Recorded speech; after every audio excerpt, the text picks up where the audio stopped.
সম্মান করে চলাই আমার দায়িত্ব।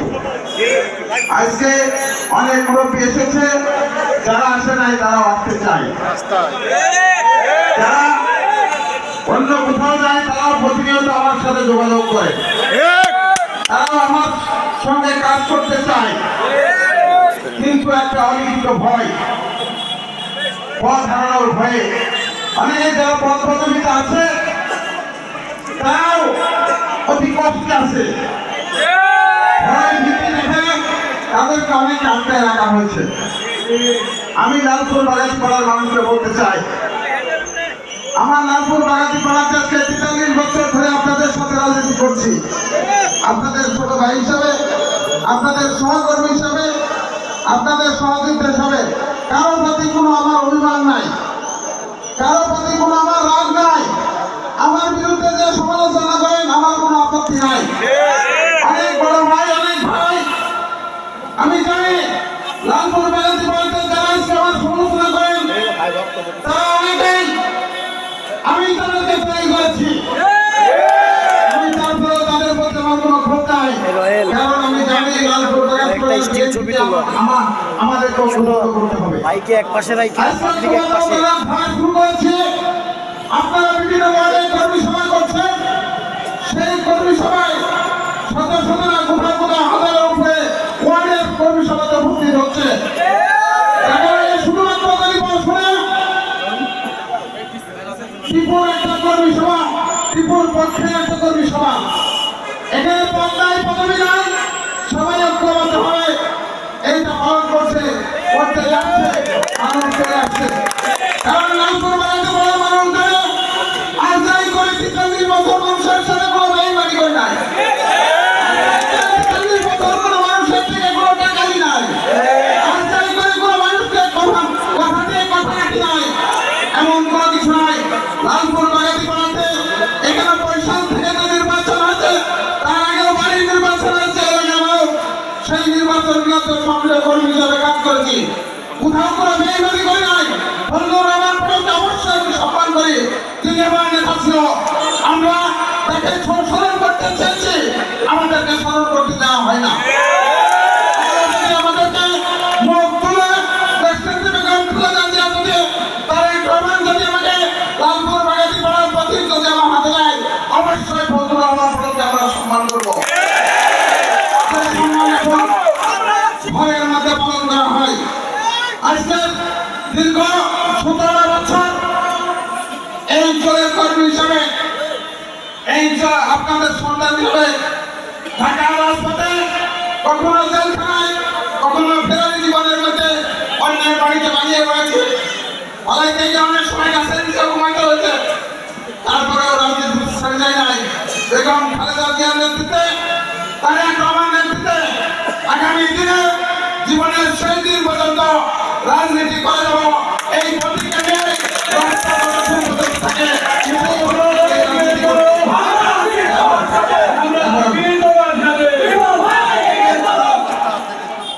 আজকে লালপুর বাগাতি পাড়াতে উন্নয়ন হয়েছে।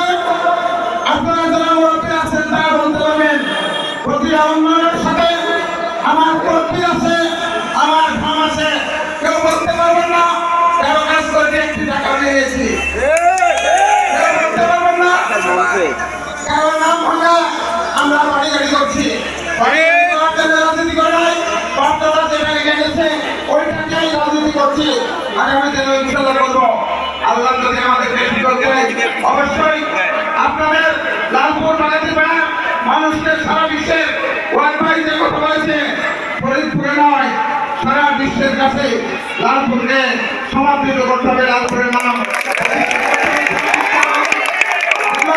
যেখানে যাই সেখানেই যেন জানতে পাই লালপুর বাগাতি পাড়ার মানুষের জন্য মানুষ এইটা লালপুরের মানুষ অগামাত্রই যেন চিনতে পারে।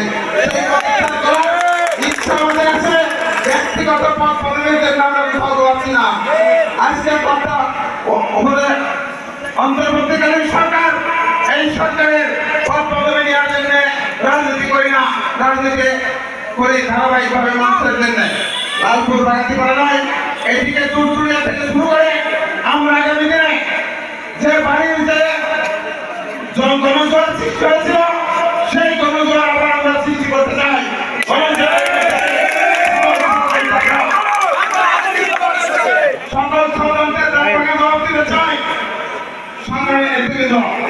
আগামী দিনে অবশ্যই বাইকে পাশে দাও। এমপি কতদিন হয়েছে? ফজলুর রহমান পটলের মারার পর অনেকদিন এমপি হয়েছে। বাইকে দাও। হয়তো আল্লাহ জানি না কপালে কি লেখা আছে। অন্য কেউ যদি এমপি হয়, এমপি হবে লালপুর বাগাতি পাড়ার মানুষের ভাই উন্নয়নের জন্য এমপি হবে না। জন্ম যখন লালপুরের বাড়ি হয়েছে, মৃত্যু আসে করে মৃত্যু লালপুরের বাড়ি হবে। জানাজাও আপনাদের চাই, অন্য যারা এমপি হতে চায় তাদের জানাজা কোথায় হবে জানি না, তাদের আপনারা বুঝে নিন। সেই কারণে আপনাদেরকে সিদ্ধান্ত নিতে হবে। আপনারা লালপুর বাগাতি পাড়া নেতৃত্ব লালপুর বাগাতি পাড়ায় রাখবেন না, লালপুর বাগাতি পাড়াতে অন্যান্য বড়াইগ্রাম গুরুদাসপুরে নাই, অন্যান্য এলাকায় নাই। মানুষকে দাঁড়িয়ে দাঁড়িয়ে ঘুরতে হবে লালপুর বাগাতি। লড়াই লড়াই লড়াই চাই, লড়াই করে বাঁচতে চাই, লড়াই লড়াই লড়াই চাই, লড়াই করে বাঁচতে চাই। আমি রাজনীতি করে ঢাকার মাটিতে আমি এমপি হয়ে আর না হয় আমার মর্যাদা ঠিক থাকবে। আমি এখানে কষ্ট করে এসেছি, আসছি লালপুর বাগাতি করার মানুষের ভাগ্য নিয়ে যারা দক্ষিণ ভেঙে যেতে না পারে। সেই কারণে আপনারা আমি কালকে মারা যেতে পারি, বাইকে দাও। আল্লাহ সবাই আছে। পল্লমান পড়ে অনেক সিনিয়র বেঁচে আছে, কিন্তু কি মারা গেছে। আমি মারা যেতে পারি, কিন্তু লালপুর বাগাতি শেষ মুহূর্ত পর্যন্ত লালপুর বাগাতি করার মানুষ আমাকে ভালোবেসেছে, তাদের সঙ্গে রাজনীতি করছে। এই লালপুর বাগাতি মানুষের অধিকার আদায়ের জন্য সর্বশেষ শেষ পর্যন্ত মৃত্যুর আগ মুহূর্ত পর্যন্ত আমি লড়াই করে যাবো। বিএনপির সিনিয়র যুগ্ম আহ্বায়ক সাইফুল ইসলাম রানা ভাই আমাদের মাঝে উপস্থিত আছেন। বিভিন্ন স্তর থেকে নেতৃবৃন্দ সবাইকে আমার লালপুর বাংলাদেশ জাতীয়তাবাদী ছাত্রদল লালপুর উপজেলা শাখার পক্ষ থেকে সংগ্রামী সালাম, আসসালামু আলাইকুম। আমি বেশি কিছু বলবো না, শুধু একটি কথাই বলবো। বাংলাদেশ জাতীয়তাবাদী দলের নেতৃবৃন্দ 17 বছর কি কষ্ট করেছে, নির্যাতন সহ্য করে এখনো আছে। আমি সিনিয়র নেতৃবৃন্দকে দেখতে অনুরোধ করবো যাতে এই সমস্ত নেতৃবৃন্দকে ভুলে না যায়। পরিচয়ের সবার সুমাত্র দীর্ঘ কামনা করে আমার সংক্ষিপ্ত বক্তব্য শেষ করছি। আসসালামু আলাইকুম। সংগ্রামী নেতা নেত্রী এবং কর্মী ভাইরা আপনারা আছেন, এই বিশেষ